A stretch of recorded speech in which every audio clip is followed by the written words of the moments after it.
Ya onun yanı ya bu yan. Sen sana da söyle. Bir söyledi geldi her şey. Tamam mı?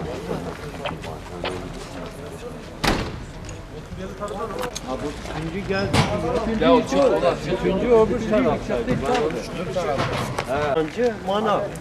Şimdi bizimki de Hocam Becel. dayının binası. He. Bizde Becel. Dilek apartmanı. İşte bu Oraya kadar da geliyor. Ha.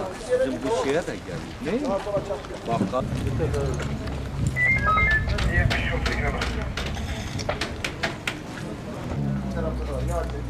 Ona yeterli olan.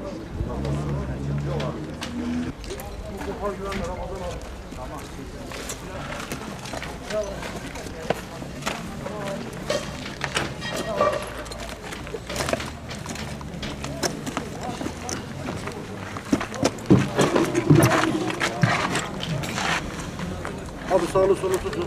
Kaldır alttan tutun. Alttan tut. Tut abi. Hadi bismillah. Ondan da